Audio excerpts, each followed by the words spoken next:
Salut à tous, c'est Magic29. Donc aujourd'hui on se retrouve pour un premier tour de cartes expliqué. Donc dans ce tour il me faudrait un spectateur. Et comme je suis tout seul, je vais faire comme s'il y avait un spectateur en face de moi. Donc c'est vous qui allez jouer le rôle du spectateur. Et moi je vais jouer le rôle du magicien. Allez, le tour de cartes tout de suite. Donc pour ce tour de cartes, il nous faudra un jeu de cartes de 52 cartes standard. Donc toutes différentes, voilà. On peut donner le jeu à examiner au spectateur, ainsi qu'il pourrait aussi être mélangé. Voilà. Une fois qu'il est mélangé, le magicien va venir montrer que les cartes sont différentes, évidemment. Voilà. Et il va venir inviter le spectateur à prendre une carte. Par exemple, celle-ci. Donc, vous la retenez. Voilà. Ensuite, ce que va faire le spectateur, il va reposer sa carte sur le dessus du paquet et venir couper le jeu. Comme ça. J'insiste sur le fait que c'est le spectateur qui doit le faire. Ensuite, le magicien peut ensuite lui demander de couper le paquet indéfiniment. Donc il peut le faire, le spectateur peut couper autant de fois qu'il veut.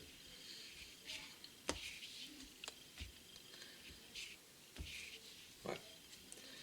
Donc une fois que c'est fait, le magicien reprend le paquet de cartes et va venir étaler le jeu ici. Et quelque part, je sens qu'il y a quelque chose dans cette partie-là du jeu. Donc on va venir prendre ici, étaler. Voilà, je sens qu'il y a quelque chose avec cette carte. Il me semble que c'est votre carte. Voilà. Des explications tout de suite. Donc, les explications de ce tour de magie, réalisable pour toutes les personnes qui veulent commencer la magie, qui est extrêmement facile. Donc, vous allez avoir besoin d'un jeu de cartes normal, sans préparation, qui peut être emprunté à quelqu'un. Vous allez demander au spectateur, s'il le désire, de venir mélanger les cartes, voilà, et examiner le paquet. Ensuite, quand il a fini de mélanger les cartes, vous allez venir montrer que le paquet est bien mélangé, et pendant que tout le monde regarde si tout est bien mélangé, le magicien va retenir la première carte, ici. Donc en l'occurrence, ici c'est le 4 de pique. Donc le magicien, il retient cette carte. Voilà. Ensuite, il va venir demander à un spectateur de venir prendre une carte. Par exemple, ici, celle-là. Donc comme c'est des explications, j'ai le droit de le voir. Donc ici c'est le 4 de carreau. Voilà. Voilà. Donc le magicien ne voit pas cette carte, normalement. Mais le spectateur, il la retient, lui. Donc le 4 de carreau.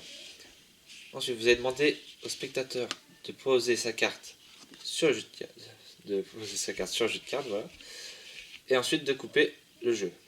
Et lorsque l'on coupe le jeu, la carte que le spectateur a retenue, ici le 4 de pique, va se retrouver sur la carte du spectateur qui est le 4 de carreau. Voilà donc le 4 de pique sur le 4 de carreau. Ensuite, peu importe, ce qui est bien avec ce tour, c'est qu'on peut couper le paquet indéfiniment. Donc le spectateur peut le faire autant de fois qu'il le désire. Comme ça, voilà. Et ensuite, vous reprenez le paquet, et vous étalez les cartes, et vous vous dites que vous allez passer la main dessus et sentir quelque chose quelque part, mais en vérité, vous cherchez le 4 de pique. Donc la carte que vous avez vue en première tout à l'heure. Et voilà, donc il est là. Donc vous passez sur le 4 de pique, vous regardez la carte qui se trouve en dessous, car c'est la carte du spectateur. Vous passez au-dessus et vous dites, ah, tiens, je sens quelque chose sur ce côté-là. Déjà, le spectateur va avoir des frissons. Ensuite, vous dites, ah, je crois que cette carte a un signe magique normal, c'est la vôtre. Voilà. Donc si ce tour de magie vous a plu, je vous invite à liker la vidéo, à vous abonner à la chaîne aussi. Et on se retrouve dans 2 semaines pour un nouveau tour de cartes expliqué. Voilà. À bientôt.